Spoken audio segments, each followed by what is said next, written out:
बिल्कुल। हरे कृष्ण। हरे कृष्ण। हरे audio Krishna. Video all clear. हरे कृष्ण हाँ माता माता जी। हरे ક્લિયર છે. Okay, thank you. શરૂઆત કરી આજના સેશનની શ્રી શ્રી રાધા ગોવિંદના ચરણમાં વંદન કરી ભગવાનના શાશ્વત ભક્ત એવા અર્જુનજી, શિલા પ્રભુપાદજી, પરમ પૂજ્ય જયપ્રતાપ સ્વામીજી મહારાજ, પરમ પૂજ્ય નામાનિષ્ઠ પ્રભુજીને વંદન કરી શરૂઆત કરીશું આજના સેશનની મંગલાચરણની. ઓમ અજ્ઞાનાતિમિરાન્ધસ્ય જ્ઞાનાંજનશલાકયા ચક્ષુરુન્મિલિतं येन तस्मै श्री गुरुवे नमः. श्री चैतन्य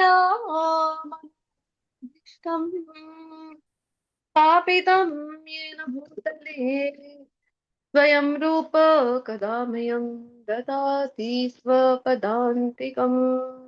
वन्देऽहं श्रीगुरो श्रीयुतपदकमलं श्रीगुरुन् वैष्णवांश्च श्रीरूपं साग्रजातं सगरघुनाथान्वितं तं सजीवम् साद्वैतं सावधूतं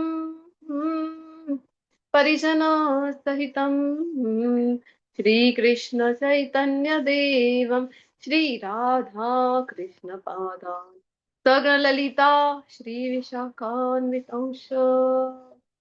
हे कृष्ण करुणा सिन्धो दीनबन्धो जगत्पते गोपेश गोपिका कान्त कान्त नमोऽस्तुते. तप्त काञ्चन गौराङ्गी श्रीराधे वृन्दावनेश्वरी वृषभानुसुते देवी प्रणमामि हरिप्रिये.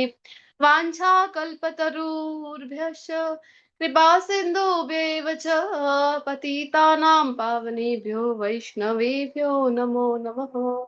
अनंत कोटि वैष्णव वृंद की जय. शिला प्रभुपाद की जय.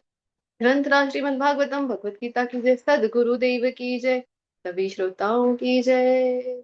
जय श्री कृष्ण चैतन्य प्रभु नित्यानंद श्री अद्वैत गदाधर श्रीवासादि गौर वृंद. हरे कृष्णा कृष्णा कृष्णा हरे हरे हरे राम राम राम हरे हरे. हरे कृष्णा. વેલકમ. મારી સાથે અહીંયા મારી એડમિન કોર્સની આખી ટીમ જે કનેક્ટેડ છે એવા આરતી ભોઈજી, ધાર્મીજી, હરાપ્રિયાજી અને રેકોર્ડિંગની સેવા માટે આપણી સાથે જે કનેક્ટેડ છે એવા આનંદ સાગર ગોવિંદ પ્રભુજી. ખૂબ ખૂબ આભારી તમારી છું હું અને તમારા બધાનું હૃદયપૂર્વક સ્વાગત છે. અર્ચના ગોહિલજી, રાજેન્દ્ર પઢારિયાજી, જલ્પા પંડ્યાજી, જીનલજી, કિંજલ જેઠવાજી, નેહાજી, રચના ગોયલજી. શ્રી શ્રી રાધા ગોવિંદ ટેમ્પલ ઇસ્કોન કુલાઈ મેંગ્રોના વતીથી જે આપણે જ્ઞાન યજ્ઞની શરૂઆત કરી છે, તમારા બધાનું હૃદયપૂર્વક સ્વાગત કરું છું. અને શ્રી શ્રી રાધા ગોવિંદની કૃપાથી આજે આપણે પહોંચી ગયા છે અધ્યાય 10 ચર્ચા કરવા. અધ્યાય 10 જેનું નામ આપણી સમક્ષ છે. શું નામ છે? બોલા આજના અધ્યાયનું બોલો. શું નામ છે? પરમેશ્વરનું ઐશ્વર્ય. હા, વિભૂતિ યોગ, પરમેશ્વરનું ઐશ્વર્ય. ગઈકાલે કયું અધ્યાય ભણ્યા આપણે? 9મા અધ્યાયનું નામ બોલો.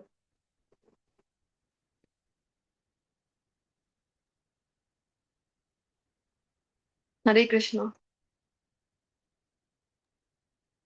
પરમ ગુહ્ય જ્ઞાન. પરમ ગુહ્ય જ્ઞાન. આપણે વાત કરી હતી કે આખા ભગવદ્ ગીતાના સેન્ટરના અધ્યાય 9મો અને 10મો આ એકદમ સેન્ટરના અધ્યાયો છે, ખૂબ મહત્વના, ખૂબ ડીપ એસેન્સ જે આપણે કહીએ આખા ભગવદ્ ગીતાના સારરૂપી અહીંયા શ્લોકો આપેલા છે બંને અધ્યાયોમાં. તો અહીંયા આપણને એક પિક્ચર દેખાઈ રહ્યું છે અને જે આપણે ભણવા જઈ રહ્યા છે વિભૂતિ યોગ. વિભૂતિનો અર્થ શું થાય બોલો? હરે કૃષ્ણ.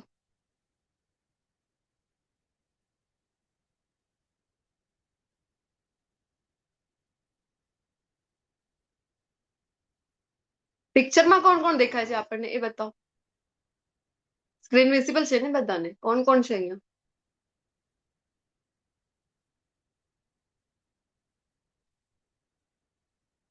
હરે કૃષ્ણ. અવાજ આવે છે ને બધાને? હા હા માતાજી. હા બોલો. દ્વારકા છે અને કૃષ્ણ ભગવાનને બતાવે. અને નારદજી. જી, ધન્યવાદ આરતીજી. તો અહીંયા આપણને ભગવાનના દર્શન થઈ રહ્યા છે. ભગવાન શ્રી કૃષ્ણ અને એમની સાથે છે બલરામજી. અને આ બંને ઉભા છે અને એમને જોવા માટે આકાશ માર્ગે આવ્યા છે. કોણ આવ્યા છે આકાશ માર્ગે? બોલો. હરે કૃષ્ણ. નારાયણજી, નારદ મુનિ. નારદજી વારંવાર આવતા હતા. શું કામ? તો ભગવાનની નગરીમાં ભગવાનની વિભૂતિની વાત કરી રહ્યા હતા આપણે. વિભૂતિ એટલે એક અર્થ તો અહીંયા આપેલું છે કે ભગવાનનું ઐશ્વર્ય. ઐશ્વર્યની ચર્ચા આજના આખા અધ્યાયમાં ભગવાન કરવાના છે પોતાના વિષયમાં. બીજું છે કે વિશેષ શક્તિ. જે જ્યાં જ્યાં ભગવાન વિશેષ શક્તિ છે પોતાની, એનું વર્ણન આજના અધ્યાયમાં કરવા જઈ રહ્યા છે. તો આમ જોવા જઈએ ને તો કણ ભગવાન છે. બધી ભગવાનની શક્તિ આપણે ભણી ગયા છે 7મા અધ્યાયમાં. પરાશક્તિ અપરાશક્તિ બધું જે જીવ માત્ર પણ છે તો ભગવાનની જ શક્તિ છે. પરંતુ વિશેષ શક્તિ જ્યાં જ્યાં મૂકેલી છે એનું વર્ણન આજે કરી રહ્યા છે ભગવાન. તો ભગવાનની નગરીનું ઐશ્વર્ય એટલું હતું, દ્વારિકા નગરીનું ઐશ્વર્ય એટલું હતું. અત્યારે તો આપણને થાય કે હા દ્વારિકા નગરી એટલે માત્ર નાનકડું તો એવું છે, જિલ્લો નાનકડું છે, એ છે દ્વારિકા? નહીં. તો ત્યાંથી અત્યારે જ્યાં દેખાઈ રહી છે ત્યાંથી લઈને તો કચ્છ સુધી છે કે એનો વિસ્તાર જોવામાં આવતો દ્વારિકા નગરીનો. કારણ કે વિચાર કરો કે ભગવાનની રાણીઓ જ કેટલી હતી બોલો તો? 16,108 માતાજી. 16,108. જી, ધન્યવાદ માતાજી. એટલી તો રાણીઓ હતી. પછી બધી રાણીઓના પોતપોતાના જુદા જુદા મહેલ. બધી રાણીઓની તો 10-10 દાસીઓ હતી એક એક મહેલમાં. અને બધી રાણીઓના 10-10 પુત્ર હતા. તો વિચાર કરો કેટલો તો ભગવાનનો જ પરિવાર કેટલો હતો. અને પછી નગરવાસીઓ છે. આખી દ્વારિકા નગરી સ્વર્ણની હતી. આપણે બધા સાંભળેલું છે. અને ઐશ્વર્ય એટલું, ભગવાનની જે સભા હતી ને, રાજસભા, સુધર્મા સભા, એ એટલું એવી હતી કે દેવતાઓ લાલાયિત હતા કે એને જોવા માટે વારંવાર આવતા હતા. દેવતાઓ બીજા લોકથી, બધા ઉચ્ચ લોકોથી પણ ઋષિ મુનિઓ છે, દેવતાઓ છે, નારદજી તો વારંવાર આવતા. નારદજીને આમ પણ ક્યાંય જવું હોય તો કોઈ વિઝાની આવશ્યકતા છે નહીં. કોઈ પરમિશન લેવી પડતી નથી. કોઈ એમની પાસે પાસપોર્ટ વિઝા પૂછવા વાળું છે નહીં. તરત જ એ તો આપણે કહીએ ને મનની ગતિ. મનની ગતિ કેટલી હોય છે કે અહીંયા આપણે વિચાર કરીએ કે અરે મારે તો માર્કેટ જવું હતું, એ કામ તો બાકી હતું, ને તરત જ મનથી આપણે માર્કેટ પહોંચી જતા. એટલી મનની ગતિ છે. ને નારદજી વિચાર કરો એના કરતા પણ ફાસ્ટ એક લોકથી બીજા લોકમાં જઈ શકે છે. અને નારદજીને પણ થયું હતું ને કે આ ભગવાન આટલી બધી રાણીઓ સાથે કેવી રીતે રહેતા હશે? તો એમનું પણ ભ્રમ ભગવાન જયારે દૂર કરી છે. આપણા પણ મનમાં બિલકુલ શંકા હોવી જોઈએ કે ભગવાન છે ને આટલી બધી રાણીઓ. તો ભગવાનની જે કોઈ પણ રાણીઓ છે એ બધા કોઈ સામાન્ય છે નહીં, તપસ્વીઓ છે.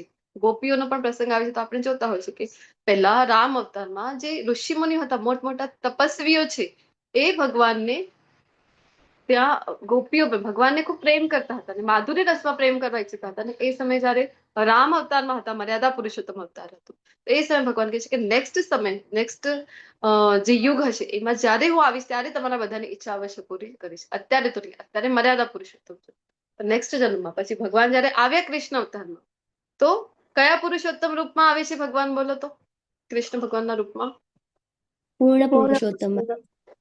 પૂર્ણ પુરુષોત્તમ, લીલા પુરુષોત્તમ, પૂર્ણ પુરુષોત્તમ તરીકે ભગવાન અહીંયા આવ્યા છે. ને પછી બધા જ ગોપીઓએ જે એટલી તપસ્યા કરી હતી, જે ભગવાનને પ્રેમ કરવાની ઈચ્છા કરી હતી, બધાની છે ભગવાન અહીંયા પૂર્ણ કરી રહ્યા છે. રાણીઓ પણ કોઈ સામાન્ય છે નહીં.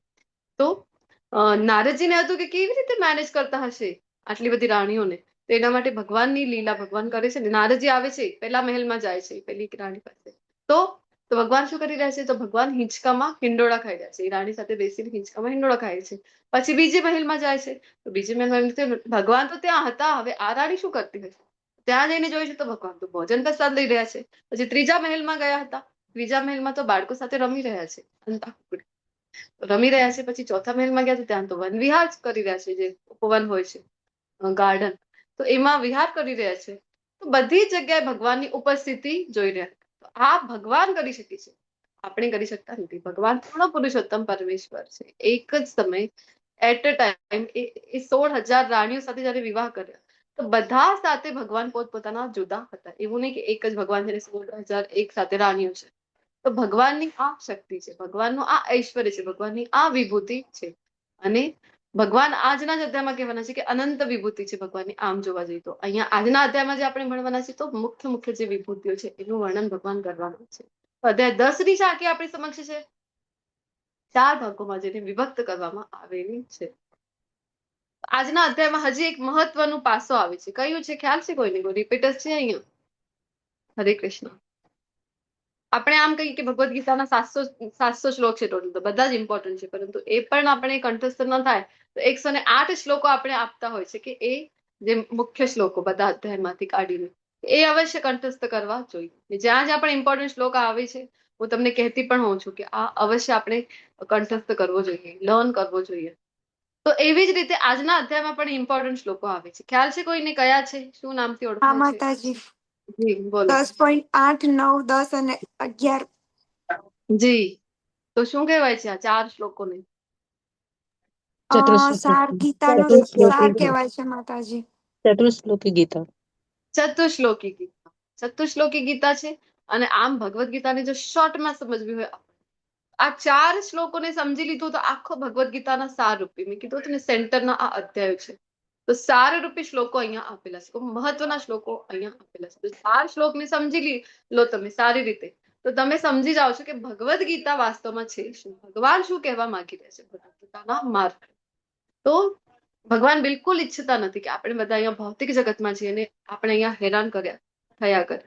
તો ભગવાન આટલા માટે આટલું બધું જ્ઞાન આપી રહ્યા છે કે આપણે આ બધું સાંભળીને ઈચ્છા તો વ્યક્ત કરીએ.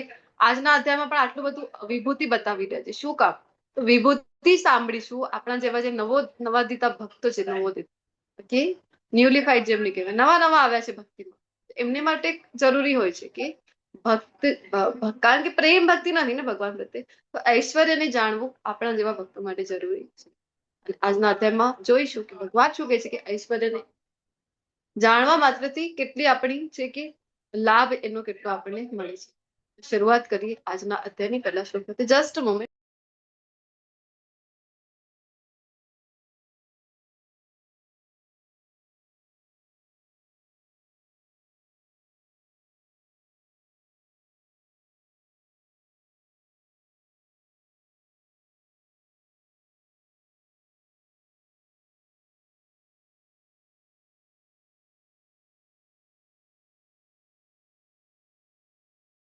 હરે કૃષ્ણ.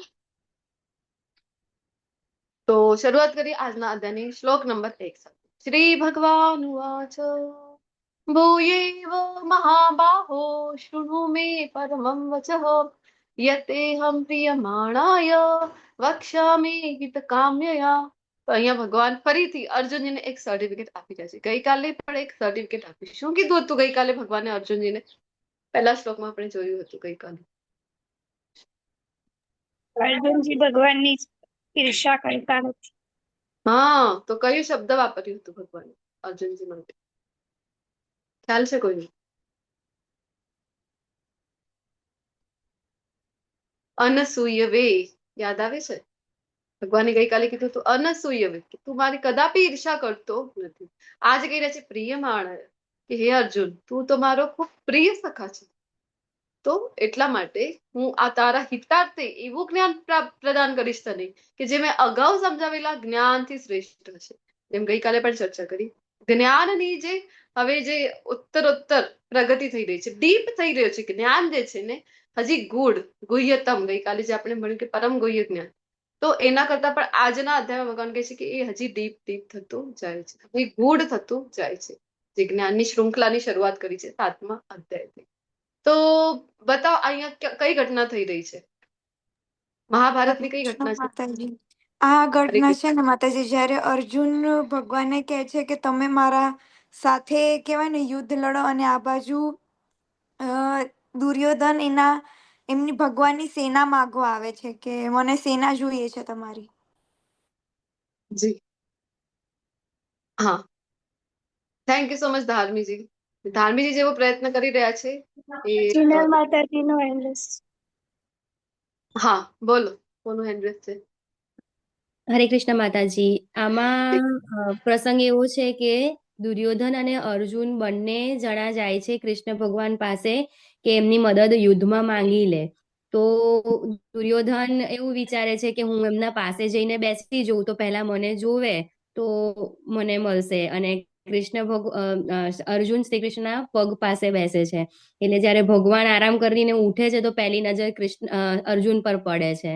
જબકી પહેલા આવી ગયો તો દુર્યોધન, એવું કંઈક હોય છે. પણ અર્જુનને પહેલા નજર પડે છે એટલે એમને એવું કીધું કે હું અર્જુનને પૂછે છે કે તમે કેમ છો, એટલે પહેલો ચાન્સ અર્જુનને આપે છે કે તું પહેલા માગું છું, કેમ કે એને ચરણો આગળ બેસવાનું ચૂઝ કર્યું એમ. અને એ વખતે અર્જુન પછી એમને એવું કહે છે કે તમે જ મારા પક્ષે રહો, અને દુર્યોધન સેના માંગી લે છે એમની. જી, થેન્ક યુ સો મચ જીનલજી, ધાર્મીજી. તો એમ જ કહી રહી હતી કે જેવી રીતે તમે બંને પ્રયત્ન અત્યારે કરી રહ્યા છો, તો એવી જ રીતે મારી પણ શરૂઆત એવી થઈ હતી. પ્રીચિંગની પહેલા જ્યારે એડમિન કોહોસ્ટની હું સેવા આપી રહી હતી, ત્યારે હું પણ વચમાં જ્યારે એવા પ્રશ્નો આવે છે તો એના ઉત્તરો આપતી હતી. તો તમને એટલા માટે જ અપ્રિશિએટ કરું છું કે આવી રીતે કરતા કરતા આપણને પણ પછી આપણો પણ કોન્ફિડન્સ લેવલ વધે છે, અને તમે પણ મારા જેવી રીતે આગળ આવી અને જે પ્રીચિંગની સેવા છે, ટીચિંગની સેવા છે, એ આપી શકશો. ખૂબ જરૂરી છે કે આપણે અહીંયા અટેન્ટિવલી, અને બીજાને પણ એક તો પ્રેરણા પણ મળે છે કે બીજા પાર્ટિસિપેન્ટ હોય છે, મોસ્ટલી બધાની અલગ અલગ જગ્યાએ કોઈ કારણસર નથી અનમ્યુટ કરી શકતા, સાયલેન્ટ મોડ ઉપર હોય છે, તો એમને પણ પ્રેરણા મળી કે આ બધા ઉત્તરો આપી રહ્યા છે તો હું એ પ્રયત્ન કરું, ભગવત ચર્ચામાં હું પણ મારું કંઈક નાનકડું એવું યોગદાન આપું. તો થેન્ક યુ સો મચ. તો જે ઘટના ખૂબ સરસ રીતે વર્ણન ઓલરેડી કરી ચુક્યા છે, ધાર્મીજી કરી ચુક્યા છે, જીનલજી કરી ચુક્યા છે. તો મહાભારતનો યુદ્ધ થવાનો હતો, નક્કી તો થઈ ગયો કે યુદ્ધ તો થવાનો જ છે, કારણ કે ભગવાન દૂત બનીને ગયા પણ કોઈ અસર થઈ નહીં. અને પછી યુદ્ધ નક્કી થયું તો ભગવાને તો ઘોષણા કરી દીધી. હવે અહીંયા બલરામજી તો પહેલા નીકળી જાય છે તીર્થાટન માટે. શું કામ? કારણ કે બંને પક્ષમાં તો આપણા સગા સંબંધી છે, અને ભગવાનને પણ ના પાડી દે કનૈયા આપણે આ યુદ્ધથી દૂર રહેવું છે, કારણ કે બંને પક્ષમાં બંને બાજુ તો આપણા સગા સંબંધીઓ છે, તો આપણે કોની બાજુ લઈશું? આપણે તો અહીંયા ઇન્વોલ્વ કઈ થવાનું નથી આ યુદ્ધ. ભગવાન કહે છે કે ઠીક છે, પરંતુ સાથ તો આપી શકાય કે નહીં? કોઈ સપોર્ટ તો કરી શકાય કે નહીં? સેના મોકલીને અથવા મોરલી એવી રીતે તો સપોર્ટ કરી શકાય કે નહીં? તો પછી બલરામજી ત્યારે હા પાડી હતી, નીકળી ગયા યાત્રા માટે. અને જ્યારે આ વાતની જાણ થઈ તો શકુની મામા મોકલી દે છે, દુર્યોધનજીને કહે છે કે જા જલ્દી જઈને એ ત્યાંથી જઈ દ્વારિકા નગરીથી એને સેના તો માગી આવતું જઈને ભગવાન પાસેથી, કૃષ્ણ ભગવાન પાસેથી. તો ભગવાનની કઈ સેના હતી? ભગવાનની સેનાનું નામ શું હતું? નારાયણી સેના માતાજી. નારાયણી સેના. નારાયણી સેના. એ ક્યારે પણ એનો રેકોર્ડ હતો એક કે ક્યારે પણ એ પરાસ્ત થઈ નહોતી, ને એટલા માટે દુર્યોધન આવી ગયો, ચલો ફટાફટ પાંડવો પહોંચી જાય ને એની પહેલા હું જઈને માગી આવું. દુર્યોધન જાય છે ને જોયે છે તો શું ભગવાન વિશ્રાંતિ કરી રહ્યા છે, વિશ્રામ કરી રહ્યા છે. તો એ જઈને ભગવાનની બાજુમાં જે સિંહાસન હોય છે ત્યાં ભગવાનનું જે સિંહાસન હતું ત્યાં જઈને બેસી જાય છે, અને ત્યાં જઈને બેસી જઈને ભગવાનની પ્રતીક્ષા કરે છે. થોડીક સમય પશ્ચાત અર્જુનજી પ્રવેશ કરે છે, ને અર્જુનજી જોયે છે કે ભગવાન વિશ્રામ કરી રહ્યા છે, ભગવાનના ચરણોમાં, જેમ જીનલજી પણ વર્ણન કર્યું અત્યારે, ચરણોમાં એ બેસી જાય છે. તો એવું નથી કે ભગવાનના રૂમમાં તો એક જ સિંહાસન હતું. આપણા જેવાના ઘરમાં પણ બેસવાની ઘણી બધી વ્યવસ્થા હોય છે. એ તો ભગવાન છે, તો દ્વારિકાના નગરીના મહારાજ હતા, તો એમની પાસે એવું નહીં કે રૂમમાં એક જ હતું સિંહાસન, અને એ તો દુર્યોધન બેસી ગયો, મને તો જગ્યા જ નથી એટલે ચરણોમાં બેઠા છે, એવું હતું? ઘણા બધા સિંહાસન હતા, પરંતુ અર્જુનજીનો ભાવ અહીંયા આપણે જોવા માટે આ ઘટનાને ડિસ્કસ કરી રહ્યા છીએ કે અર્જુનજીને શું કામ ભગવાન પ્રિયમાણાએ કહીને બોલાવી રહ્યા છે. અર્જુનજી ચરણોમાં જઈને બેસી જાય છે કે ના, એમને ખબર છે કે ભગવાન મિત્રની જેમ તો પ્રેમ કરે છે ભગવાનને, અને ખબર છે એમને કે ભગવાન મારા સખા છે, મિત્ર છે, તો પણ ભગવાન પ્રત્યે એમનો ભાવ છે કે ચરણોમાં જઈને એ બેસી ગયા છે અને પ્રતીક્ષા કરી રહ્યા છે ભગવાનની. કે ભગવાન જયારે ઉઠે છે તો ઓબ્વિયસલી આપણે ઉઠીએ તો આપણે આમ આડું તેડું આમ થોડી જોતા હોય છે, સામે જ આપણી દૃષ્ટિ પડે, એ ભગવાનની દૃષ્ટિ પડે છે અર્જુનજી ઉપર, અને અર્જુનજીની ઉપર દૃષ્ટિ પડે તો પૂછે છે કે બોલો અર્જુન, શું પ્રયોજન છે તમારા આવવાનું? અને એ સમયે દુર્યોધન કહે છે કે અરે હું પહેલા આવ્યો હતો. ભગવાન કહે છે કે અચ્છા, પણ મારી તો દૃષ્ટિ પહેલા અર્જુન પર પડી, એટલે પહેલા તો હું એને જ પૂછ્યું. અને પછી અહીંયા દુર્યોધનને થયું પતી ગયું, હવે તો અર્જુનને પહેલા કહે છે તો લઈને જતો રહેશે ડાયરેક્ટ સીધા, હવે તો મારું આવવાનું એ વ્યર્થ ગયું, એવો વિચાર કરે છે મનમાં. અને ત્યાં ભગવાન કહે છે કે અર્જુનજી કહે છે કે હું તો તમારો સપોર્ટ લેવા આવ્યો છું, તમારો સાથ માંગવા આવ્યો છું. તો ભગવાન કહે છે જો યુદ્ધ માટે તો એવું નક્કી થયું છે કે મેં તો પ્રતિજ્ઞા લઈ લીધી છે અર્જુન, કોઈ શસ્ત્ર ઉપાડીશ નહીં. પણ હા, બે ઓપ્શન છે તારી પાસે, કંઈક તને જોઈતું હોય. એક તો છે, એક બાજુ છે મારી નારાયણ સેના, નારાયણ સેના નો રેકોર્ડ અત્યારે આપણે ચર્ચા કરી કે ક્યારેય પરાસ્ત થઈ ન, અને બીજી બાજુ હું છું તો ખરું, પરંતુ નામ પૂરતો, કારણ કે હું તો નિશસ્ત્ર રહીશ, હું તો કોઈ શસ્ત્ર ઉપાડીશ નહીં. તો તારી પાસે ઓપ્શન છે, 2 ઓપ્શન, તું ચોઈસ કરી શકે છે. અને અહીંયા દુર્યોધન તો માથું પકડીને બેસી ગયું કે ઓહો ગયું હવે તો, આ તો હવે નિહતતા કૃષ્ણને લઈને શું કરશે, આ તો સેના જ લઈને જતો રહેશે, મારું તો કામ પૂર્ણ થઈ ગયું, હવે અહીંયા જ પતી ગયું. અને પછી અર્જુનજીને જયારે પૂછે છે, અર્જુનજી એક ક્ષણનો પણ વિલંબ કરતા નથી, તરત જ કહે છે ભગવાન મને તો તમારો જ સાથ જોઈએ છે. તો ભગવાન બિચારે વિચાર તો કર, કઈક શસ્ત્ર નહીં ઉપાડીશ, તો કહે છે કે ભલે ના ઉપાડો, પરંતુ મને તો તમે જ જોઈએ. તો પછી ભગવાન અહીંયા તો દુર્યોધનને પછી જયારે પૂછે, દુર્યોધન કહે છે હવે મન મેં તો લડ્ડુ ફૂટા, કારણ કે એને તો જોઈતું જ હતું કે નારાયણી સેના. અને ભગવાન જયારે પૂછે છે તો કહે છે, એક્ટિંગ કરે છે હવે થોડી કે ઓ તમને તો અર્જુને લઈ લીધા, હવે મારી પાસે તો ઓપ્શન શું બચ્યું છે, મારી પાસે તો કઈ બચ્યું જ નથી, ઠીક છે ચલો તમારી સેના હું લઈ લઉં છું. એવી રીતે મન મેં તો લડ્ડુ ફૂટા, પરંતુ કહી શું રહ્યો છે કે હવે કઈ બચ્યું જ નથી તો સેના હું લઈ લઉં છું. અને સેના લઈને જતો રહે. અને પછી ભગવાન અર્જુનજીને પૂછે છે કે હું તો નિશસ્ત્ર હતો અર્જુન, તોય તું તે મારું સાથ શું કામ માંગ્યું. ત્યારે અર્જુનજી કહે છે કે હે ભગવાન તમે ભલે શસ્ત્ર ઉપાડો કે ન ઉપાડો, મને તો તમારો સાથ જોઈએ છે. આ છે પ્રેમ, આ છે અર્જુનજીની ભક્તિ. તો જેના માટે અર્જુનજી ખૂબ પ્રિય છે ભગવાન, કહી રહ્યા છે કે પ્રિય માણસ. અને આપણે બધા પણ અર્જુનજીને અહીંયા ખૂબ જ સન્માનપૂર્વક અને ખૂબ જ ગ્રેટિટ્યુડની જે ભાવના છે, ખૂબ થેન્કફુલનેસની ભાવના છે, એ આપણે અર્જુનજી પ્રત્યે હોવી જોઈએ. કારણ કે આપણને પણ આજે આખું જ્ઞાન મળી રહ્યું છે એમના જ લીધે રહ્યું છે. તો કહે છે કે મારી ઉત્પત્તિ કે ઐશ્વર્ય નહીં, ન તો દેવગણ જાણે છે, ન તો મહર્ષિ જાણે છે. અચ્છા તો નમે વિદુ સુરગણ પ્રભવમ ન મહર્ષય. આપણે થાય કે અચ્છા દેવતાઓ નથી જાણતા તમારા ઐશ્વર્યને, ભોગોમાં વ્યસ્ત હોય છે ને, ખૂબ ભોગ ભોગવતા હોય છે આ દેવતા, એટલે નથી જાણી શકતા. ભગવાન ત્યાગ દ્વારા તમને જાણી શકાય છે. ભગવાન કહે છે નહીં નહીં નહીં નહીં, પ્રભવમ ન મહર્ષય, મને તો આજે ત્યાગી, સૌથી મોટા ત્યાગીઓ કોણ કહેવાય છે, મહર્ષિઓ છે એ. મને તો મહર્ષિઓ પણ જાણી શકતા નથી. શું કામ આવું થાય છે, તો કહે છે કારણ કે હું જ સર્વથા દેવો તથા મહર્ષિઓનો સ્તોત્ર છું. જે મૂળ છે એ જ હું છું, એટલે કોઈ જાણી શકતો નથી. જેના દ્વારા બધા આવતા હોય એને કોણ જાણી શકે. તો કહે છે કે મનુષ્યમાં માત્ર તે જ મોહરહિત અને સમસ્ત પાપોથી મુક્ત હોય છે કે જે મને અજન્મા અનાદિ તથા સર્વ ગ્રહ મંડળોના સ્વામી તરીકે જાણે છે. લોક અહીંયા છે પહેલા શ્લોકમાં લોક મહેશ્વરમ, 5મા અધ્યાયમાં પણ કીધું હતું, એની પાછળ 7મા અધ્યાયમાં પણ ફરીથી કીધું હતું. ભગવાન વારંવાર કહી રહ્યા છે કે બધા જ લોકોના મહેશ્વરમ, બધા જ લોકોના ઈશ્વર એ કૃષ્ણ છે. આવું જે કોણ જાણી શકે ભગવાનને, અજન્મા અનાદિ આવી રીતે. તો જે મોહરહિત છે, જેની બુદ્ધિ છે એ ભ્રમિત થયેલી નથી ને પાપોથી મુક્ત છે, ત્યારે જે ભક્તિમય સેવામાં આવી શકે, ત્યારે જે ભગવાનને કંઈક થોડું ઘણું જાણી શકે છે. કઈ ઘટના છે અહીંયા, કયો પ્રસંગ છે, બોલો. શ્રીમદ ભાગવતમ નો ખૂબ સુંદર પ્રસંગ. નહીં નહીં, જ્યારે કૃષ્ણ ભગવાન અવતરવાના હોય છે ત્યારે જી હા, યશોદા જગ્યા માતા કઈ, બધા બધા સ્તુતિ કરે છે. યશોદા મૈયા નહીં, કયા મૈયા છે? દેવકી મૈયા માતાજી. દેવકી માતા. હા દેવકી બધા દેવી મૈયા, દેવતાઓ આવ્યા છે. દેવકી મૈયા, સોરી. હા, દેવકીજી ક્યાં છે? ભગવાન માતાજી અવતરવા જેલમાં. મારા ગૃહમાં.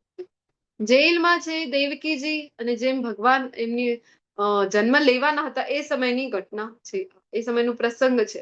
તો એ સમય એટલું તો તેજ દેવકીજીના મુખમંડળ ઉપર આવી ગયું હતું, એટલું તો સૌંદર્ય દેવકીજીનું વધી ગયું હતું.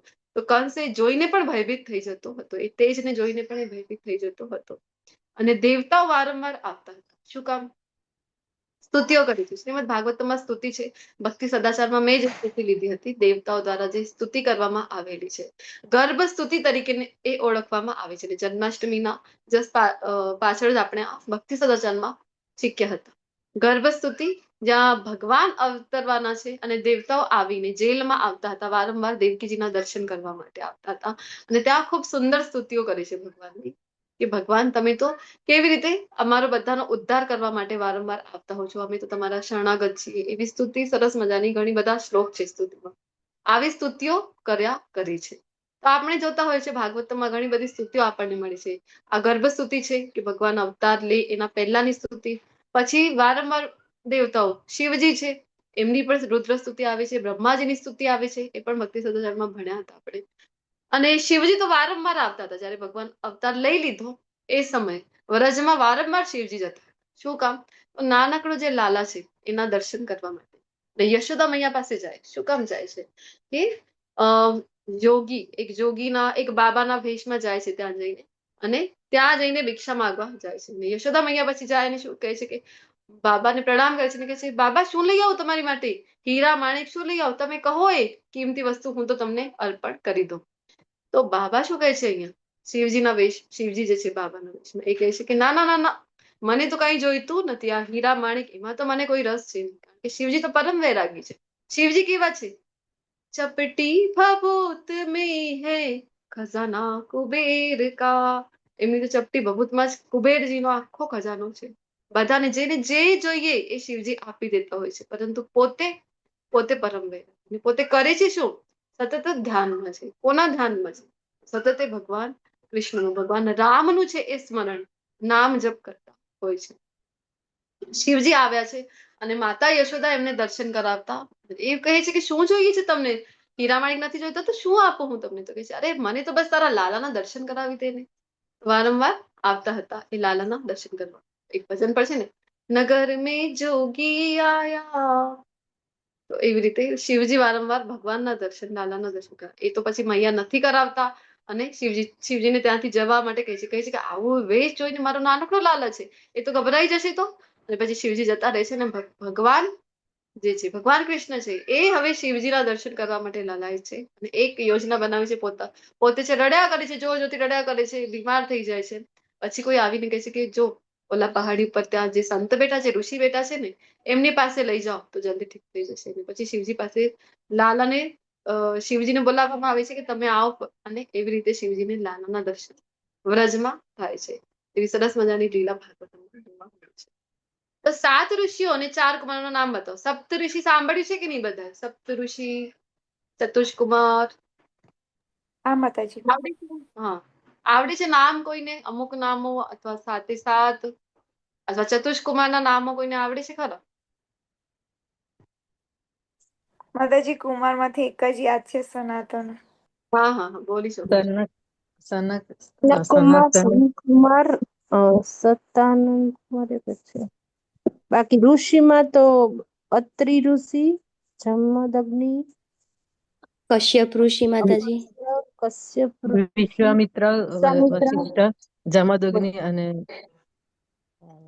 ભારદ્વાજ. ભારદ્વાજ ઋષિ. તો હરે સનત, કૃષ્ણ, હરે કૃષ્ણ સનંદન, માતાજી. જી ચતુષ્કુમાર જી. માતાજી સપ્તઋષિ ની અંદર છે ને વશિષ્ઠ, કશ્યપ, અત્રિ, ભૃગુ, ગૌતમ, વિશ્વામિત્ર અને ભારદ્વાજ. જી જુહીજી બોલી રહ્યા છે. હા, હા, યાદ છે તમને કે જોઈને બોલી રહ્યા છે? એટલે 4 યાદ હતા અને પછી મેં નોટમાં લખ્યું હતું. હરે કૃષ્ણ, ખૂબ સરસ. હોવા જોઈએ, પૂર્વજો છે આપણે, હોવા જોઈએ એમના નામ તો આપણને યાદ. અગસ્ત્ય ઋષિ, અત્રિ ઋષિ, વશિષ્ઠ ઋષિ, વિશ્વામિત્ર, ગૌતમ, જમદગ્નિ અને ભરદ્વાજ. કશ્યપ ઋષિ કોઈ કહેતા હતા ને, આમાં નથી આવતા. સપ્તઋષિમાં એ આવતા નથી. પછી 4 ચતુષ્કુમારો બ્રહ્માજીના પુત્રો, સનક, સનાતન, સનંદન અને સનત. આવી રીતે 4 કુમારો છે. શું કામ એમના નામ જાણ્યા? કારણ કે નેક્સ્ટ શ્લોકમાં ભગવાન કહી રહ્યા છે. શું કહે છે? સપ્તર્ષિઓ તથા તેમની પૂર્વે 4 અન્ય મહર્ષિઓ, એટલે કે આ ચતુષ્કુમારો, તેમજ બધા મનુઓ કોણ છે? હવે માનવ જાતિના પૂર્વજો, મારા મનથી ઉત્પન્ન થયેલા છે અને વિભિન્ન લોકમાં નિવાસ કરનારા સર્વ જીવો તેમનામાંથી આવે છે. તો બધાના ઉદ્ગમ સ્થાન કોણ છે? તો સપ્ત ઋષિઓથી બધા આવ્યા છે. અને સપ્ત ઋષિઓ એના પહેલા જઈએ તો ચતુષ્કુમારો છે. અને ચતુષ્કુમારો બ્રહ્માજીથી આવ્યા છે. બ્રહ્માજી પછી ભગવાનના નાભી કમળથી આવ્યા છે. તો અલ્ટિમેટ જે સોર્સ છે બધાનો ઉત્પત્તિનો, એ તો ભગવાન કૃષ્ણ છે. હવે આપણને ઘણા લોકોને જે ખૂબ અત્યારના યુગના પોતાને ગણતા હોય છે આધુનિક, એમને લાગશે કે અરે અમે તો કઈક જુદું ભણ્યા છે, અમને તો ડાર્વિન્સ થિયરી ઓફ ઇવોલ્યુશન, અમે તો ઉત્ક્રાંતિવાદ, ડાર્વિનનો એ ભણ્યા છીએ અમે તો. એમાં શું ભણાવવામાં આવે છે બોલો તો? પૂર્વજ કોણ છે આપણો? માતાજી આપણે વાંદરાઓ માતાજી. ભણ્યા છે માતાજી. હા, મંકી વાંદરા. વાંદરા. વાંદરા છે એ આપણા પૂર્વજ છે એવું આપણને તો ભણાવવામાં આવ્યા છે. તમે કહી રહ્યા છો સપ્તર્ષિ, ચતુષ્કુમાર, મનુ, આ બધા તો અમને નથી ખબર. અમે તો વાનરથી આવ્યા છીએ એવું આપણે તો શીખ્યા છીએ ને નાના હતા ત્યારે.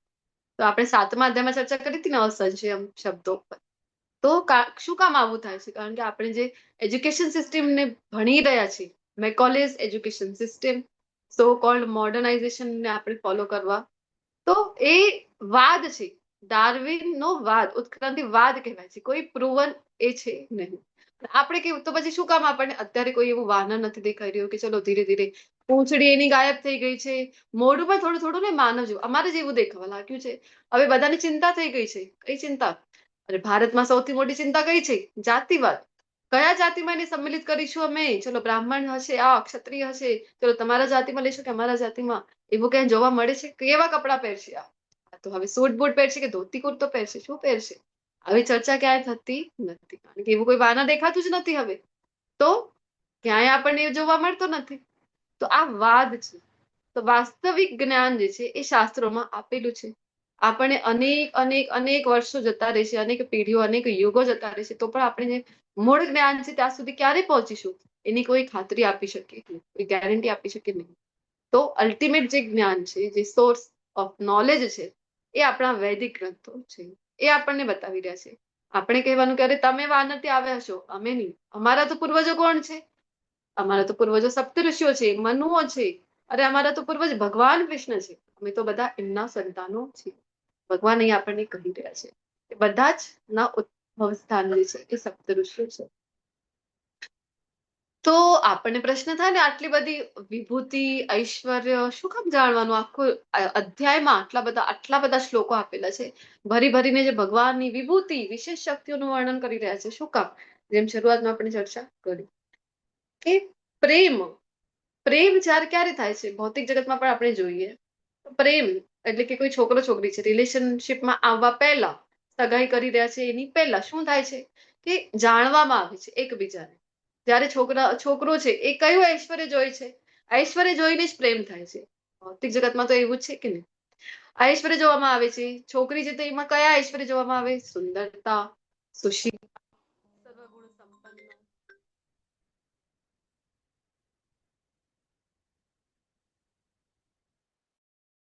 પછી તો વાણીમાં મધુરતા હોવી જોઈએ, બધા કાર્યોમાં એક્સપર્ટ હોવી જોઈએ, એવું બધું આપણે જોતા હોય છે કે નહીં? પછી છોકરો છે તો એની અંદર જોવામાં આવે છે કે કામકાજ કેવું છે એનું, પછી વર્તન બધા સાથે કેવું હોય છે. એ બધું તો આપણે આજકાલ તો એવું થઈ કે પાછળ જોઈએ. સૌથી પહેલા જે આપણે જોવામાં આવે છે આજકાલ જોવા જઈએ તો એ કેટલી સંપત્તિ છે એની પાસે, એની વાત તો પહેલા કરો.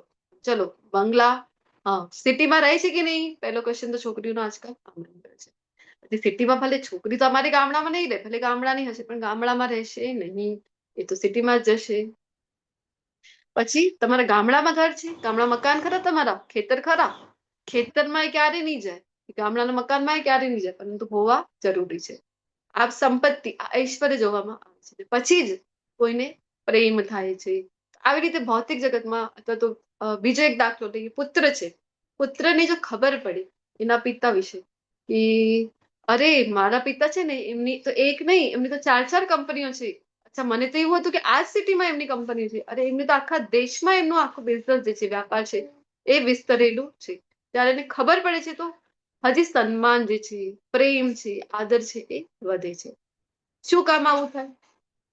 વાસ્તવિક પ્રેમ જ્યાં છે ને ત્યાં તો આવી બધી વસ્તુઓ ગૌણ થઈ જાય. ત્યાં તો કોઈ ફરક જ નથી પડતો. ત્યાં તો આ જોવામાં જ નથી આવતો કે અરે તમારું શું ઐશ્વર્ય છે, શું તમારી અંદર ખૂબીઓ છે, શું તમારી અંદર ખામીઓ છે. ત્યાં તો બધું જ એ વ્યક્તિનો બધું જ આપણને ગમવા લાગે છે. એ છે વાસ્તવિક પ્રેમ. પણ જે મેં કીધું, શરૂઆત જ્યારે છે, પ્રેમ છે નહીં, તો શરૂઆત આવી રીતે થતી હોય છે કે ઐશ્વર્ય જાણીને. અહીંયા ભગવાન પ્રતિ આપણા જેવા જે નવોદિતો છે, ન્યુલીફાઈડ ડિવોટીઝ જે છે, કે નવા આવ્યા છે હવે તો પાપા પગલીની સ્ટેજમાં, ભગવાન પ્રત્યે વાસ્તવમાં પ્રેમ છે. તો આપણા માટે ખૂબ જરૂરી છે કે આપણે જાણીએ કે અરે ભગવાનનું તત્વ શું છે, ભગવત તત્વ શું છે, ભગવાન શું છે, ભગવાનનું ઐશ્વર્ય શું છે, એ જાણીશું તો શું થશે? જાણીશું તો ઓહો, ભગવાન પાસે આટલા ઐશ્વર્ય છે, આટલી બધી શક્તિ છે ભગવાન પાસે, તો આપણે પણ ભગવાન પ્રતિ આદર, સન્માન, શ્રદ્ધા હજી કેળવા છે અને પ્રેમ જે છે એ ભગવાન પ્રત્યે આપણો ડેવલપ થશે. વાસ્તવમાં જે ભગવાનના ભક્તો છે ને એમને તો ગમતું જ નથી ઐશ્વર્ય જોવું, ઐશ્વર્ય વિશે સાંભળવું એમને બિલકુલ પણ ગમતો નથી. Just a moment.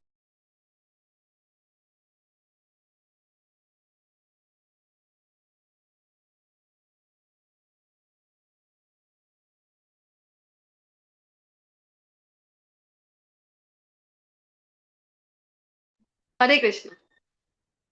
તો જે મનુષ્ય મારા ઐશ્વર્ય તથા યોગને વિશે ખરેખર દ્રઢ વિશ્વાસ ધરાવે છે, માત્ર ઐશ્વર્ય જાણી જઈએ ને ભગવાનનું, અરે માત્ર સાંભળ્યું છે તો મેને સાંભળીને શ્રદ્ધા આવી ગઈ, સાંભળીને વિશ્વાસ આવી ગયો કે ભગવાનનો આટલો ઐશ્વર્ય છે મારા, તો શું થાય છે? તો એનું અહીંયા લાભ કહી રહ્યા છે કે તે મારી અનન્ય ભક્તિમાં સંલગ્ન થાય છે અને આ વિશે લેશ માત્ર શંકા નથી.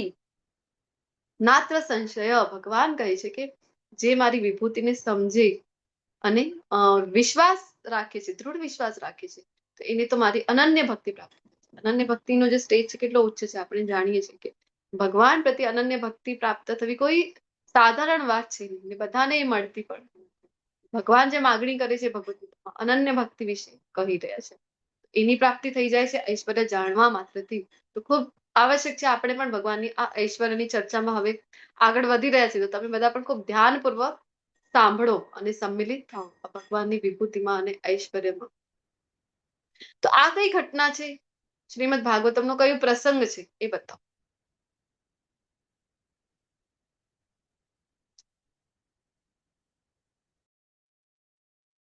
હરે કૃષ્ણ માતાજી.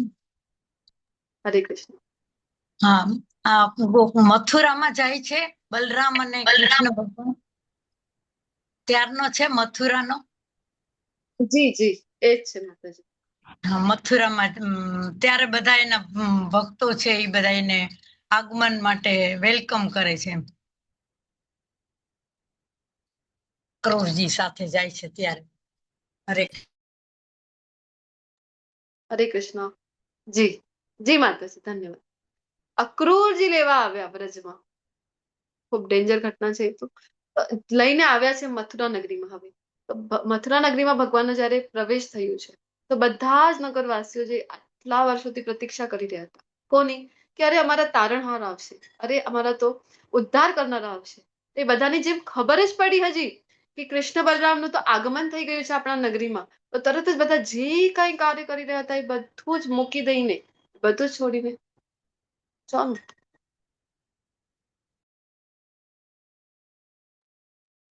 હરે કૃષ્ણ. તો બધું છોડી દઈને જે સ્ત્રીઓ છે, તો આખું વર્ણન ભાગવતમાં આવે છે કે સ્ત્રીઓ જે રસોઈ બનાવી રહી હતી, અડધો રોટલો શેક્યો છે, અડધો તો બાકી છે, આમ જ ચૂલા ઉપર મૂકીને દોડીને જઈ રહી છે. ક્યાં? કૃષ્ણ બલરામને જોવા માટે. કોઈ તો શ્રૃંગાર કરી રહી છે, આમ આંખોમાં કાજલ લગાવી રહી છે અને આખો કાજલ અહીંયા આંખોને છોડીને અહીંયા સુધી પ્રસરી ગયું છે ને એવી જ કન્ડિશનમાં એક આંખમાં કાજલ છે, એક આંખમાં નથી. એવી રીતે દોડીને ભાગી ગઈ છે કૃષ્ણને જોવા માટે. કોઈની દુકાન છે, દુકાનમાં ગોઠવણી કરી રહ્યા હતા, ચલો દુકાન ખોલી રહ્યા છે, બધી સામગ્રીઓ ગોઠવી રહ્યા છે અને એ બધું જ મૂકીને જેમ ખબર પડી કે કૃષ્ણ બલરામ આવ્યા છે, આખો સામાન એમને એમ મૂકીને દુકાનવાળા ભાઈ પણ દોડીને જઈ રહ્યા છે. કોને જોવા? તો કૃષ્ણ બલરામને જોવા. બાળકો રમી રહ્યા છે, રમતા રમતા બધા કે છે એ કૃષ્ણ બલરામ આવી ગયા, ચલો ચલો ચલો આપણે જઈએ. આમ બધા જ ભેગા થઈ ગયા છે એમના દર્શન કરવા માટે. અને અમુક લોકો જે નથી આવ્યા, તો અહીંયા પિક્ચરને ઝૂમ કરીશું તો આપણે જોઈશું મથુરા નગરી છે ને, તો મોટમોટા મહેલો હતા ત્યાં, તો મોટમોટી અટ્ટારીઓ ઉપર છે ને અટ્ટારીઓ ઉપરથી જે સ્ત્રીઓ છે મથુરા નગરીની એ ત્યાંથી જોઈ રહી છે, દૂર દૂરથી પણ જોઈ રહી છે. ભગવાનના દર્શન નતો જ, ભગવાનના દર્શન કરી રહી છે. અને એવું નથી કે હવે એ દૂરથી ભગવાનને જોઈ છે ને તો ઓહો ભગવાન દૂર છે, અરે લઈ આવો તો પેલો દૂરબીન ક્યાં છે મારો ભાઈનો કિલ્લો, લઈ આવ તો થોડુંક જોઉં હું. દર્શન નથી થતા કૃષ્ણ બલરામનું. એવું હતું? કેટલી પણ દૂરથી દર્શન કરે, ભગવાનના એવા સરસ મજાના દર્શન થઈ રહ્યા છે, જે નજીક જે લોકો ઉભા છે એમને થઈ રહ્યા છે.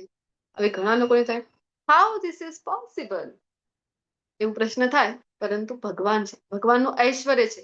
ભગવાન બધાને દૂર પણ છે તો એવા દર્શન આપી શકે છે, આપણે કરી શકતા નથી. ભગવાનની વિભૂતિ છે. તો ભગવાનનું આ ઐશ્વર્ય છે. ભગવાનને જોવા માટે માત્ર આટલા બધા લોકો છે એ ભેગા થઈ જાય છે. શું કામ? કારણ કે ભગવાન પ્રતિ પ્રેમ, ભગવાનનું જે ઐશ્વર્ય છે એ જોવા, એ જાણવા. તો અહીંયા જે આપણે વાત કરી શરૂઆતમાં 4 શ્લોકો આજના અધ્યાયના ખૂબ મહત્વના છે અને જેને ચતુશ્લોકી ગીતા તરીકે ઓળખવામાં આવે છે. તો કયા શ્લોકથી શરૂ થાય છે? ધાર્મીજીએ કહ્યું હતું સ્ટાર્ટિંગમાં. કયા શ્લોકથી લઈને કયા શ્લોક નંબર સુધી? 10.8 થી 11 માતાજી. જી. તો કેવી રીતે યાદ રાખીશું કે ચતુશ્લોકી ગીતા શરૂ થઈ ગઈ? 108 તરીકે માતાજી આપણે જેવી રીતે યાદ રાખી શકાય એને. હા, માળા જપ કરો છો ને બધા?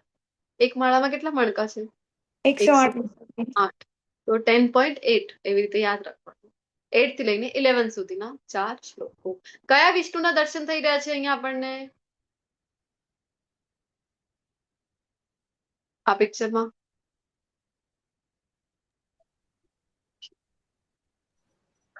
ગર્ભોદક્ષ વિષ્ણુ નહીં, ના મહાવિષ્ણુ છે માતાજી. મહાવિષ્ણુ મહાવિષ્ણુ, કારણોદક્ષાયી વિષ્ણુ, બંને એમના જ નામ છે. એમના રોમકૂપોથી અસંખ્ય બ્રહ્માંડની નિર્મિતિ થાય છે. શું કામ આ પિક્ચર જોઈ રહ્યા છે? કારણ કે ભગવાન પોતાના વિશે કહી રહ્યા છે. શું કહે છે? ભગવાન પોતાનું ઐશ્વર્ય બતાવવાની શરૂઆત કરી રહ્યા છે ને. તો કોણ છે ભગવાન? આ જાણવા માટે આ શ્લોકને જે સમજી જાય એ જાણી જાય છે કે ભગવાન કોણ છે. અહમ સર્વસ્ય પ્રભવો મત્ત સર્વમ પ્રવર્તતે. કે જે કંઈ પણ છે અહીંયા ભૌતિક જગતમાં એ બધાનું, ભૌતિક હોય કે આધ્યાત્મિક હોય, જે કંઈ પણ છે અસ્તિત્વમાં જે કંઈ છે ને એ દરેક વસ્તુ મારામાંથી જ ઉદ્ભવે છે. ઇતિ મત્વા ભજન્તે મામ બુધા ભાવ સમન્વિતઃ. તો એક આપણે જોયું હતું ભગવાન બુદ્ધિશાળી કોને કહી રહ્યા છે એ પહેલા અહીંયા સમજીએ. ભગવાન કહે છે કે એ બુદ્ધિમાન છે. કોણ છે બુદ્ધિમાન? તો કહે છે કે ઇતિ મત્વા ભજન્તે મામ, કે જે આ જાણીને, શું જાણીને ભગવાન? કે એ જાણીને કે જે કંઈ પણ અસ્તિત્વમાં છે ભૌતિક હોય કે આધ્યાત્મિક એ બધાનું કારણ હું જ છું. સર્વ કારણ કારણમ. આવી રીતે જાણીને હવે જે કોઈ મને ભજે છે એટલે મારી ભક્તિ કરે છે, મારી પ્રેમ ભક્તિ કરે છે, તો એને ભગવાન કહે છે બુધા ભાવ સમન્વિતઃ. એ બુદ્ધિમાન ભગવાન એને કહી રહ્યા છે. શું કામ? કારણ કે એ અંતઃકરણ પૂર્વક મને જ ભજે છે. એ સતત ભગવાનની પ્રેમ ભક્તિમાં છે. ભગવાન સાથે ખૂબ ભગવાનને પ્રેમ કરે છે અને ભગવાનને જે સતત ભજી રહ્યો છે, તો એને ભગવાન બુદ્ધિમાન કહી રહ્યા છે. આપણે નહીં કે આપણે કોઈને પણ કહી દઈએ કે આ બુદ્ધિમાન છે. શું કામ?